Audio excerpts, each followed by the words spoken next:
And with the 44th pick in the 2024 NFL Draft, getting right to it, the Las Vegas Raiders select guard Jackson Powers Johnson from Oregon. Interesting they announced him as a guard. Yeah. Played center, but at his size and his frame, you could absolutely play guard. He's 328 pounds. So the versatility, the ability to play any of those three interior line spots, CD. And I was just wondering about where they were going to play him, because Andre James had been the center for a long time. And now you can put him with Dylan Parham, and now you got a set of guards there to help out your quarterback. This has been a pretty good couple days here for Gardner Minshew. Not only does he not get replaced, they get him Brock Bowers, and now they got him a big interior blocker here in Powers Johnson. Excellent getting up to the second level. The angles are outstanding. And watch how nasty he is to finish these third-level defenders out there in space. At the Senior Bowl, before he got hurt, he was having a great week. The ability to anchor down, to be able to settle against those power rushers that he saw. This is Hall, a really gifted rusher from Ohio State. They're working on the offense here with the Raiders. I think interesting they call him a guard. Time now for Best Value presented by Verizon. Lance Zierlein, another player we thought could go in the first round. It's Jackson Powers Johnson, center with guard ability, obviously. Over 330 pounds at the Senior Bowl, down to 328 at the Combine. He is a guard. He is a center. He's whatever you want him to be along the interior. Naturally, he's a center. You know, one of the things that offensive line coaches love is when they get a center, they don't love it when centers are 302 pounds. And then during the year, they lose weight, and they're about 296, and Tavondre sweats across from them. Got some cushion here. That's not a problem here. He is a legitimate 325 to 330-pound player. Tremendous bouncer type. You know, beer truck loader, whenever you see, you know that strength where you're throwing the kegs around? That's the kind of power he has in his upper body. He's got great upper body strength. He's got a barrel chest. He can lock you out at the point of attack and really scrap against those big zero techniques. He's built for the tough stuff along the interior, but I do like that he can play guard or center. That flexibility helps too. Okay, once again, Tom Telesco, Antonio Pierce. Best player available. This is an outstanding prospect. This is a guy that we were talking about as a first-round talent. We expected him to go in the 20s, potentially to the Miami Dolphins. He's available in the middle of the second round. This is a nice selection. Comes right off the right into and plugs and plays as a guard, as a starter for the Las Vegas. And I had Christian Haynes, so we'll hear his name on at some point today. He's a guard, but when I looked at their needs, it's just very obvious. They need a big, strong, burly guard. That's kind of what they like. And he does fit the mold because he can play both center and guard position. You see the size. He carries the weight really well, too. Yeah, like that with where the Raiders are going. Again, trying to build up in front of whomever ends up being their quarterback after 6 quarterbacks went in front of their pick in the first round. With the 45th pick in the 2024 NFL Draft, the Green Bay Packers select Edgerrin Cooper, linebacker, Texas A&M. And they're not saying Cooper either.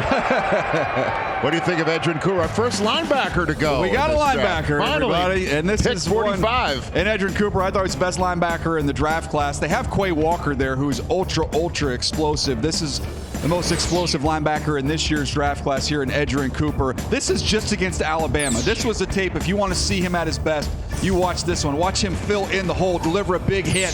He was all over the field. Watch him key on the running back, show you that speed, that range. Chest up tackler. He's not going to go low. He's going to get you in a real physical tackle to finish.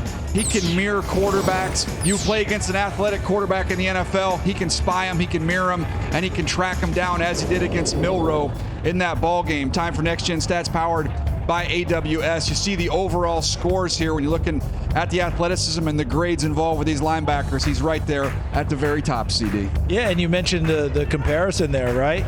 Pretty good comp, right? How about a Devin Lloyd comp though? Because this is also the extra part of it is this Edgerrin Cooper player went from a freelance, do-your-own-thing guy at Texas A&M over the course of time of adding polish by getting into the film room, understanding the game better, understanding downs and distances, splits, what guards are going to do and what you can tee off on and see. Devin Lloyd went from a good player as a rookie to an excellent player in his second year, adding a little extra polish to his game. I really like this young man out of Texas A&M. There was talk about Dallas and him in the first round. 550 snaps of special teams with Cooper, so this guy can help out right away as a rookie. I got one in my second-round mock. There you go. I had Edgerrin Cooper there. Now, I didn't have him there. Right, but because there's been about player. 1,000 trades. But, yeah, team meets player. They want somebody inside next to Quay Walker. And this guy was just, I mean, it was kind of an easy call, to be honest with you, because Edgerrin Cooper is a player who is lightning quick. He is an aggressive striker. He can play sideline to sideline. He's a very good blitzer. And something I think is underrated that really stood out to me is he's a guy that can sit there in the middle of the defense and spy athletic quarterbacks. If you got a quarterback that likes to get a little frisky outside the pocket, Edgerrin Cooper will just stand right there and cause problems for you. So he did that with Jalen Milroe and had some success there for Texas A&M. And he's still getting better. I think sometimes he doesn't always see it as cleanly as you wanted to. But when you have this kind of speed that we're talking about, 4.4 speed, you can take a misstep.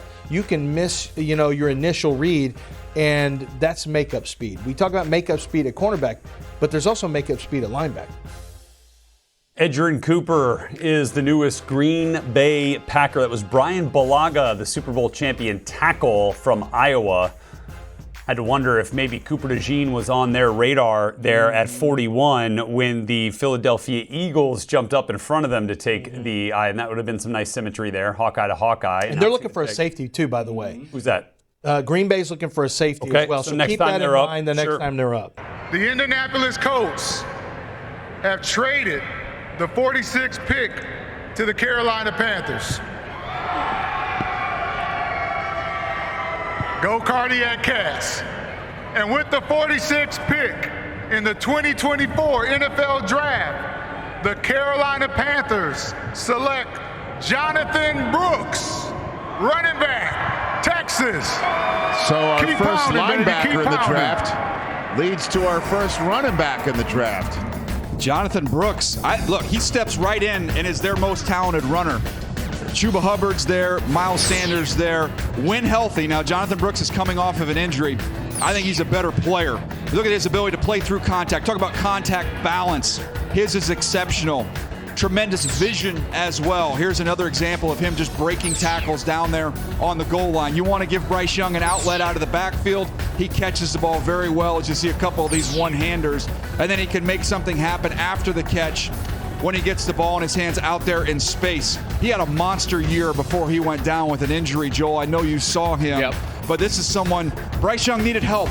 They got him a receiver last night. They turned around and gave him somebody he can hand the ball off to tonight. It was so unfortunate that he went down with that knee injury. He was having a remarkable year, and he didn't have to carry the ball much in his previous couple of years because he sat behind Bijan Robinson and Roschon Johnson, so he only had 51 attempts in his first 2 years at Texas.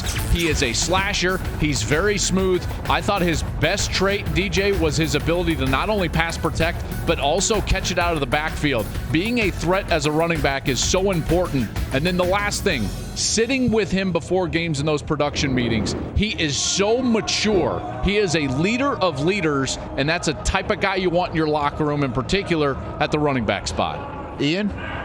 Rich, you guys mentioned the knee injury for Jonathan Brooks. It is a clean ACL tear during the season. Dr. Dan Cooper from the Dallas Cowboys did the surgery, which is why so many people thought he was going to Dallas. My understanding is recovery is on track and will be ready by July 1st, so before training camp. JB, you can't keep pounding unless you have a running back that can help you keep pounding. It is time for FedEx Air and Ground Players to Watch, presented by FedEx, and he's your top running back here, Lance. My man, Jonathan Brooks, torn ACL late in the season. It was unfortunate. It was a clean tear. Everything is recovering. He is going to be on the field this year, and he's going to be a good player. I loved watching him play. He's got great feet. He's got loose hips. And what I really like about him is the ability to just run instinctively between the tackles. He feels lane development as he gets in there. He can stack moves without much thought. He doesn't, it doesn't take him... It's not hard for him to get from one move to the next move to the next move. I think when you watch him play and you watch him smoothly go in and out of space, he has great spatial relationship. He's not going to have the home run speed. That's something that is not going to happen. I don't think he's going to have the long long touchdown runs. But another area that you have to love is he can get out of the backfield and cause problems for defenses. And in this football right now, in this day and age, you have those two down pluggers at running back. I mean, those guys are a dime a dozen now. They just just don't, people don't value them. Then you have a Jahmyr Gibbs who can do a little of this and a lot of that, and they're getting drafted in the first round. Jonathan Brooks can be a 3-down running back because he can also catch a ball out of the backfield. So he may not be as big a factor in year one, but I think year two, a year removed from that ACL tear, you're going to see a really good running back. Man, I just think about how times have changed. The fact that he is torn an ACL, but yet he still goes in the second round. Normally, when you have a serious injury, it's November. It would be a round of 2 deduction on the final grade. So it really speaks to the talent. When I looked at him, he reminded me a lot of Jamal Charles in terms of how he's able to do it. Maybe it's the helmet, but this dude is a really, really impactful playmaker at the position. With the 47th pick in the 2024 NFL Draft, the New York Football Giants select Tyler Nubin, safety, Minnesota. So, folks in New York have heard it. Hello, Nubin. Nice. Before, on the Upper West Side. Now Tyler Nubin is making his way to New Jersey. What do you think? He's the best safety in the draft class, the first one to go. So we're seeing running backs, linebackers, safeties. Welcome to day number 2. Mention him as the best safety in the draft. He's got the production to back it up. 13 career interceptions. Charles, tremendous awareness, tremendous ball skills for Nubin. And Xavier McKinney's gone to Green Bay. That's a screaming need for them. And Joel, you've seen Minnesota play. Yep. What are they doing in developing defensive backs up there? Because the instincts are what I always see out of these Minnesota DBs, especially the guys in the middle of the field. Antoine Winfield, Tyler Nubin.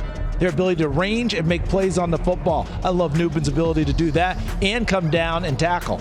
You took the words out of my mouth because it's the mentorship of those guys. In fact, Tyler Nubin credits being able to play with Antoine Winfield and be mentored by Antoine Winfield as what allowed him to become a better player and develop those instincts that you're talking about. When they play 2 safeties and he can float and roam, his instincts take over, and DJ, that's why he gets all that production. I didn't see it. Swear to you. We had linebacker and running back go with back-to-back picks before this one. So I was like, wouldn't it be fun if the safety gets the Demons exercise next? Then here it goes. First of all, the positions. Tyler Nubin, without question, is the best football-playing safety to come out of the draft this year. I think the only thing holding it back is the athletic profile is pretty average. But when you get past his RAS score, which is the big, hot athletic number that you look at, he is incredibly instinctive. You'll see he is frequently moving on plays, and most of these plays that you'll watch on these XOs, he's moving on plays before anything happens. He has a great ability to read the route, feel the route, read the quarterback, see where his eyes are, and he lets the eyes take him to the football. And Bucky is somebody who's been a wide receiver and a DB. Instincts are not a given. Instincts can't be learned all the time. He's got them. He certainly has them. He's a natural center field safety, and you can talk about the athletic profile all you want, but this guy plays faster than he times because of his instincts and awareness and anticipation. When you're looking at someone that can turn the ball over, Tyler Nubin is your guy. Deep middle player, can play on the hazards, just has an innate feel for where the ball is going. You can't look, it's hard to find guys who have ball skills and ball awareness like he has. He's an outstanding player. With the 48th pick in the 2024 NFL Draft, the Jacksonville Jaguars select Maason Smith, defensive tackle, LSU. Yeah, Maason Smith, he is tall and long. You think about the Jacksonville Jaguars with Trent Baalke, they love guys with big-time traits. The upside is the name you see on the bottom there with Christian Barmore. Is more of a flash player coming off injury. When he first got on the field as a freshman there, everybody was raving about this is going to be a top 10 potential pick.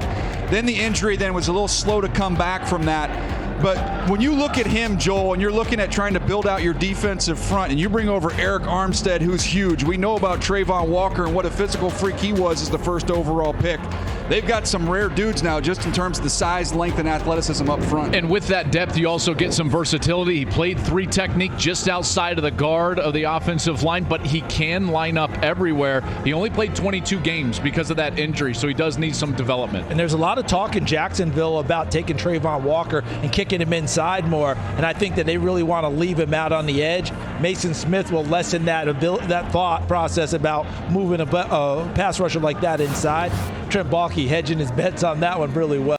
I want to echo those sentiments there from James Stewart on the loss of his sister. But, boy, the Jaguars get another big man. We know that fits the Trent Baalke bill there.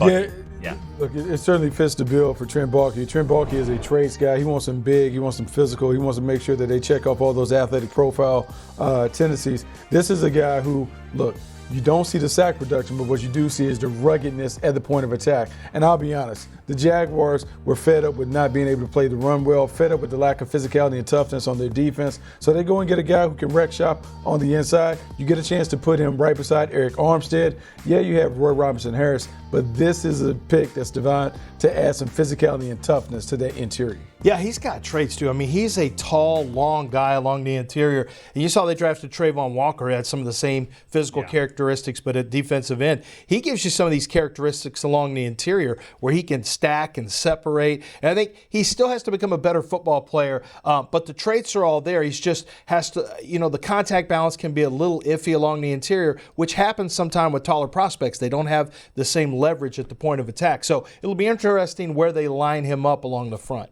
Yeah, and now the Jaguars have a pair of Tiger teammates. With the 49th pick in the 2024 NFL Draft, my hometown team, the Cincinnati Bengals, select Chris Jenkins, defensive tackle, Michigan. Let's go! So, the first Michigan player of the night from the defending national champion University of Michigan Wolverines, Chris Jenkins, whose dad played in this league. He is going, interestingly enough, to Ohio.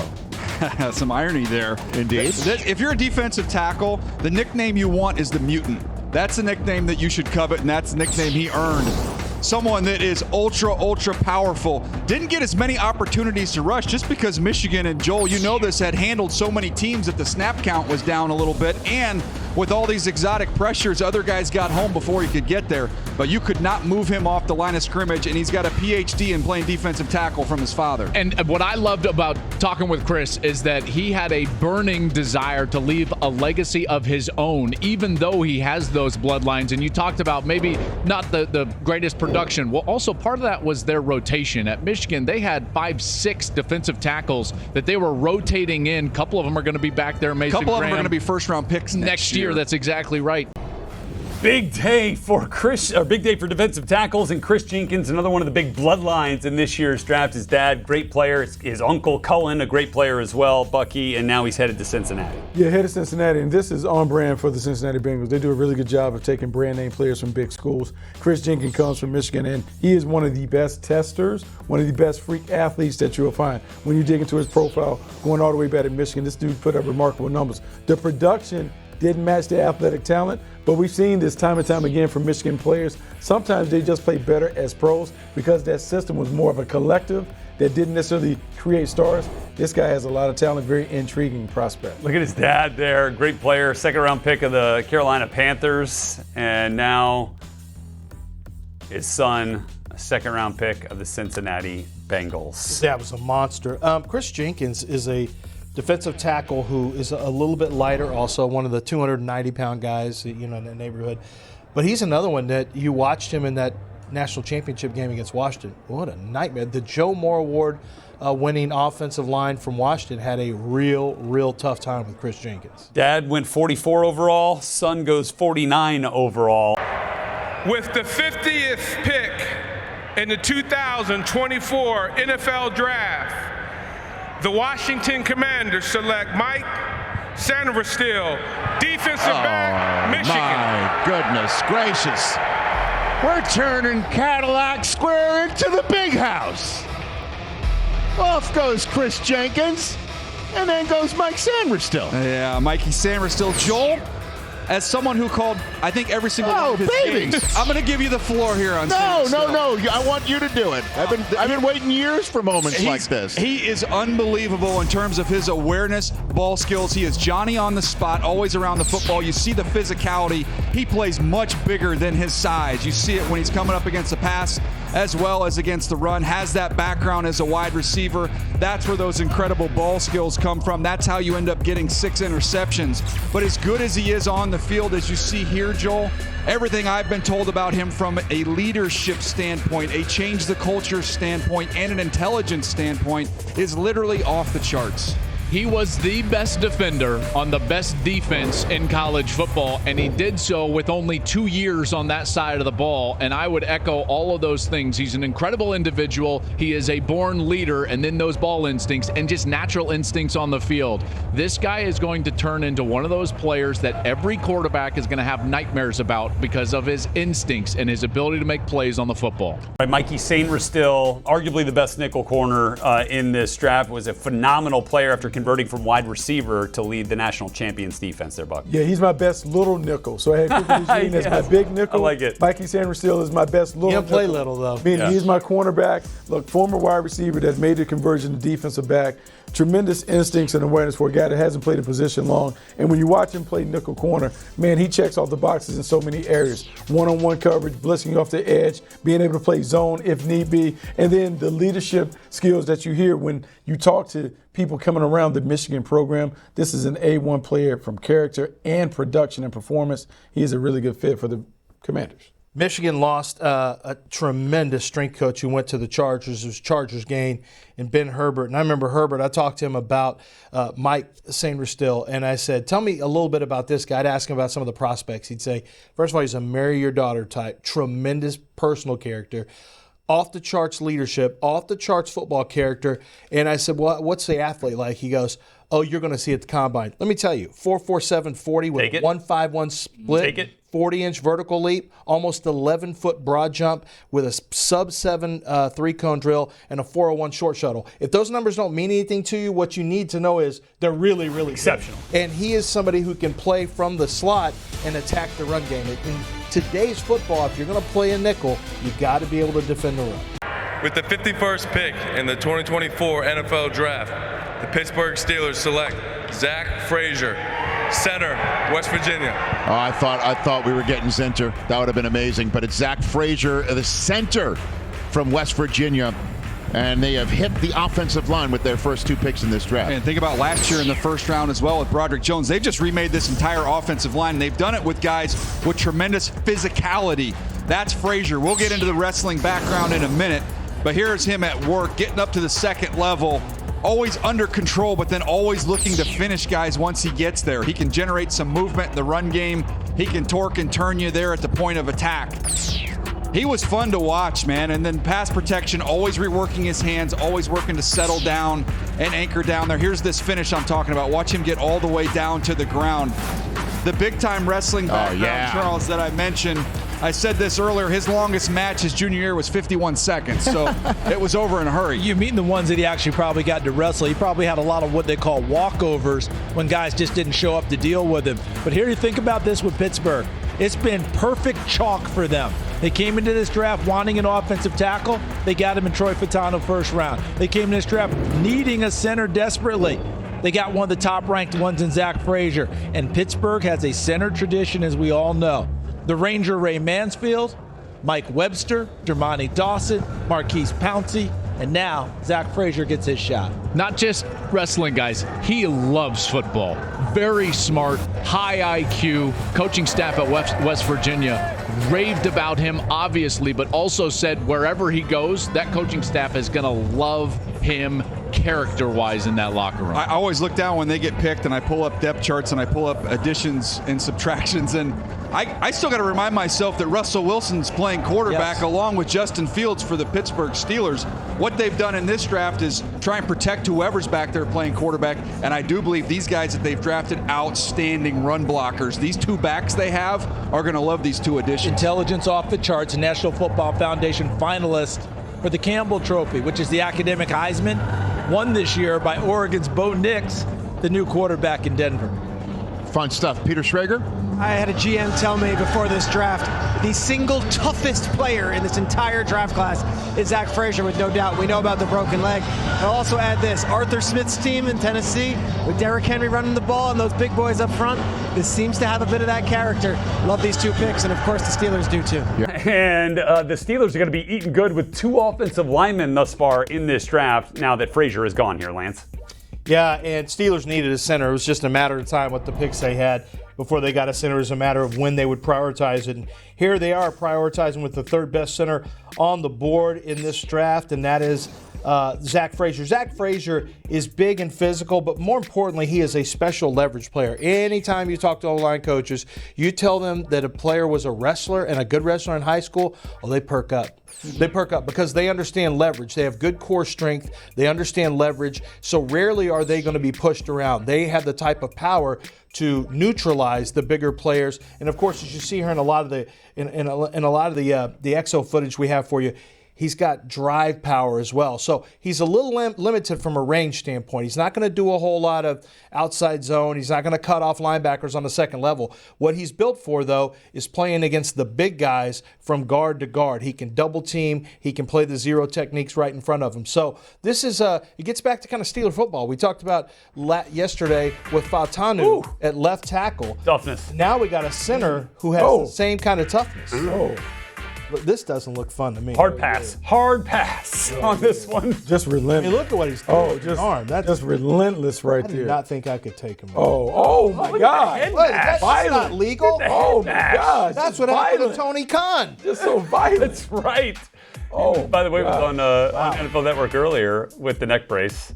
Still, look at the polar bears. Don't mess with the polar bears. I'm sorry, but as an offensive line guy, I mean, you see the shoulders and the big chest. Big trunk, yeah. Big trunk, that's what it's supposed to look like. I mean, in toughness. Yeah. He was drubbing my man's face in the mat. That's nasty. Different dude right there. Nasty. So, but you got Fautanu at left tackle / right tackle / guard, and you got Zach Frazier. We're bringing Nasty back to Pittsburgh. Arthur Smith is letting it be known how they want to get down. We're bringing Nasty back to Pittsburgh. This is good. Najee Harris has got to be loving this, right? Gotta love Sitting there. Russell Wilson has got to be loving this as they, try to bring the bully back to the black and gold there in Pittsburgh. With the 52nd pick in the 2024 NFL Draft, the Indianapolis Colts select Adonai Mitchell, wide receiver, Texas. Let's do it. Here's my best available player. He was all the way up there at 27 for me. And this is a receiver. We say it every year at the Combine, Rich. Our booth is right next to the Indianapolis Colts booth. That's correct. And it does feel like Chris Ballard pays more attention than others because all he does is collect guys that put on a show at the Combine. You talk about athleticism and explosiveness, 4.34 at 205 pounds with a 39.5-inch vertical and 11.4 broad jump. Transferred from Georgia, where you saw him make some plays as a youngster in big moments, in big games. Here he is against Michigan in a playoff game. Here he is in an SEC championship game against Alabama as a young player on an ultra-stacked Georgia team. He goes to Texas. We've mentioned that defensive backfield for Alabama struggled against these two Texas wide receivers. He can run little guy routes as a big receiver. This one he hung in the air, CD, for about 5 seconds, it felt like, in that semifinal game against Washington. Again, explosive. Look at the guys on that list. Look at that. I mean, Anthony Richardson coming back healthy, knock on wood there. Jonathan Taylor running downhill at you. Michael Pittman Jr.'s got a new contract. I mean, Josh Downs had a nice breakout season last year. Adonai Mitchell. They have Alec Pierce as well. That's the Indianapolis Colts offense taking the field in the AFC South. Ian? Rich, if you wonder how such a talented player falls all the way to where he did, my understanding is it was kind of a rough process for A.D. Mitchell. Interviews were not great, a little disinterested, was not always responsive. I know his visits didn't go as well as people wanted. I'm not sure how big the red flags are here, but teams didn't get a great feel for him, which lets you know why he slid where he did.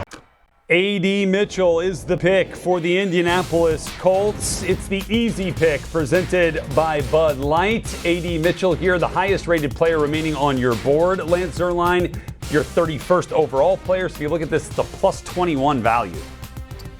Well, it's peace in my house finally. My son is a Colts fan.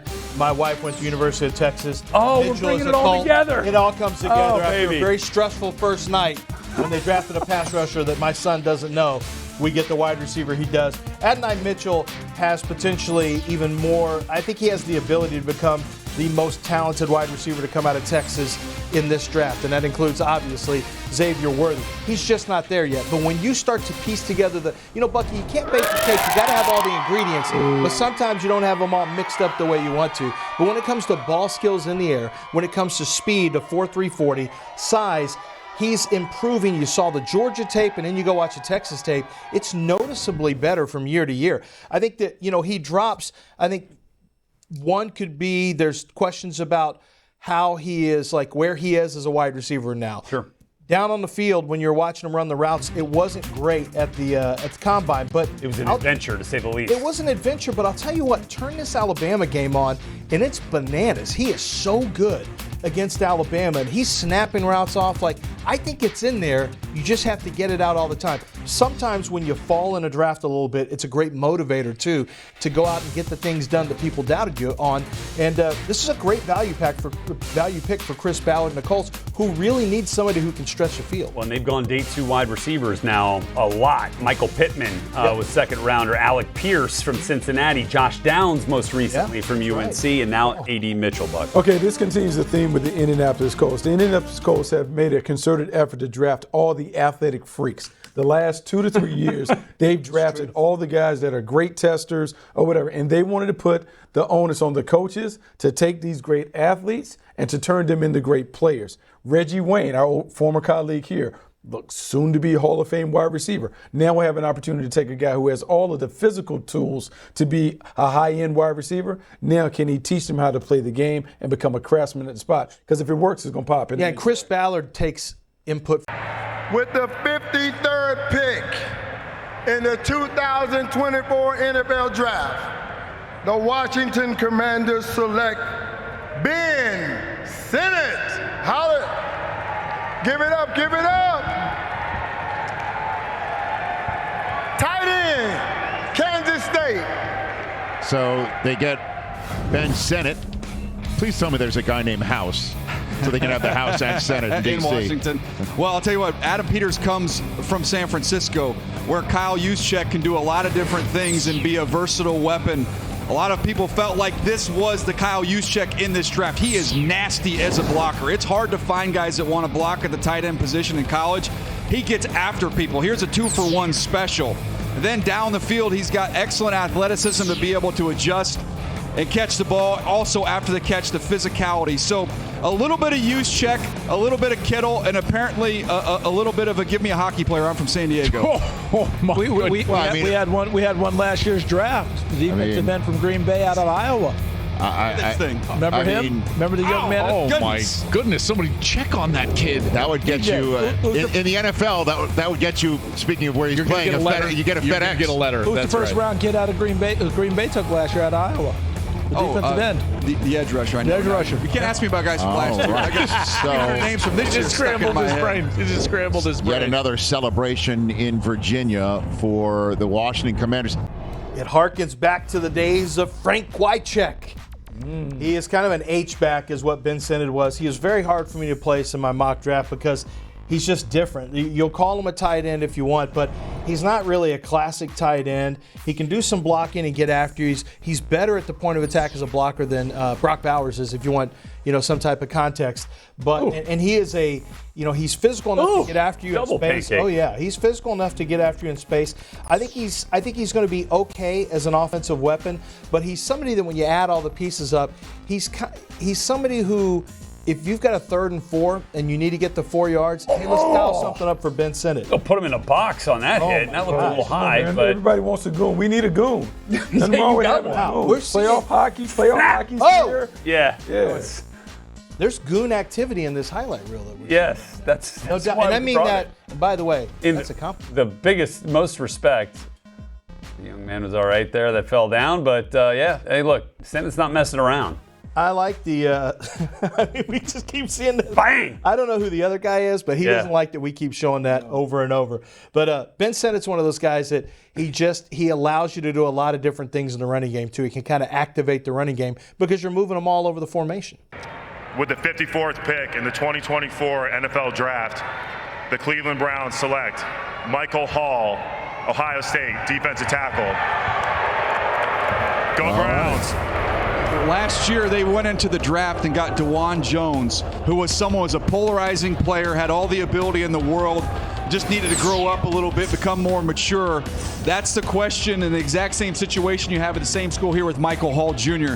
The ability's always been there. He is extremely explosive. You see these flashes of him knocking guys off the ball, and you're like, how does this guy not have 10 sacks? How is he not just a dominant player consistently?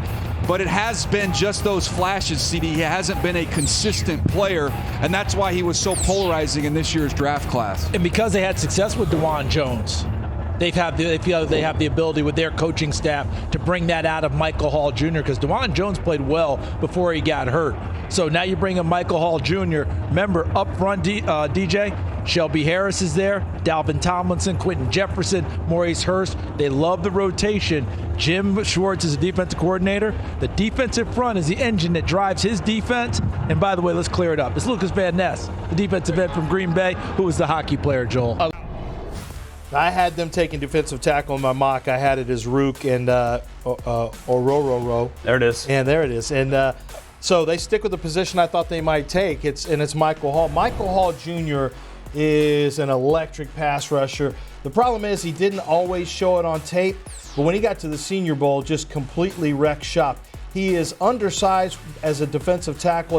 He doesn't have the size you're typically used to in terms of being able to stack and shed, hold the point. But you see, he's got some ability to really get up under offensive linemen and give him that long arm, drive back into the pocket. But where he really shines is the arm over, the foot quickness. He can get around guards and centers as a pass rusher. I think he is going to come into Cleveland early on and be a sub-package rusher inside, be somebody who starts to light up the interior of the offensive line, be a rotational player inside. But he's got real talent. Michael Hall Jr. has real talent. I think he needs to see if he can carry close to 300 pounds. But if you want to get up the field and get some disruptive snaps going, Michael Hall Jr. is your guy. He was north of 290 pounds at his pro day, weighed in at 290 at the combine, and at his pro day went 4.75 in the 40-yard dash at close to 300. Bench 24, get off a 10-yard at 1.65. Pretty good athletic stuff there, Buck, for a player like Michael Hall. Yeah, pretty good athletic stuff. And let's just think about what Jim Schwartz likes to do defensively. Like, he wants to get after you. He wants to make it very simple. They were a team that loves to come after you with a five-man rush. They want to play man-to-man on the outside. They want to create one-on-one matchups at the point of attack. You talked about his arm over maneuver, his ability to win with his hands. He's an impact player. He can be an impact player being a complement to Myles Garrett and company at the point of attack.